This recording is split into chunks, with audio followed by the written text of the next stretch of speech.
So hi guys, welcome to my YouTube channel. No? Nakita niyo yung skin ko, oh. Nag-ano na siya, nagbe-blemish naman. Gamit ko guys is yung etong yung beauty bolt. Ayan. Tapos may sabon to guys, no? Tingnan nyo lang sa TikTok ko. Diba yung mga nakakalam ng TikTok ko, doon lang yung nabibili. Yun na nga guys, pag-uusapan natin yung nakaraang lamay guys. Guys, magkano ba yung nabenta ni madam yung time na yun? Tapos yung benta na yun guys, ang ginawa ko, pinamili ko rin talaga guys.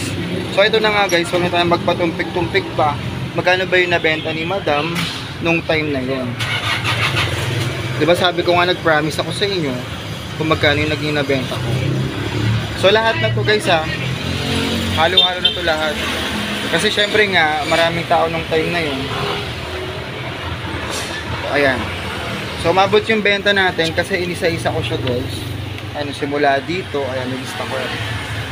Ayan, napansin mo. Update lang naman tayo sa sari-sari store natin.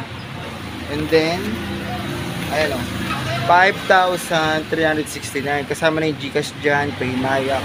Medyo mahina yung time na to, no? So pero okay na rin to.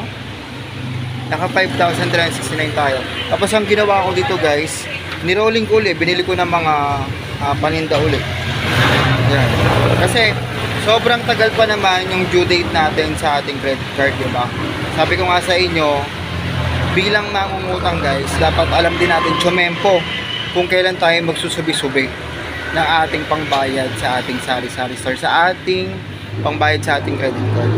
So, sinasabi ko dito guys, is malaking tulong talaga yung credit card sa negosyo pag pinang-negosyo mo.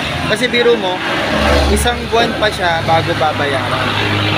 So, minsan kasi sa isang araw malakas yung benta, minsan mahina. Ganun talaga kasi meron naman tayong duration na hanggang isang buwan. Posible naman sa isang araw, walang araw na hindi ka bebenta ng malakas dyan, o, diba? Naka 5K nga tayo eh.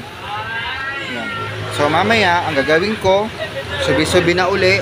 May nalagay naman ako sa Gcash ko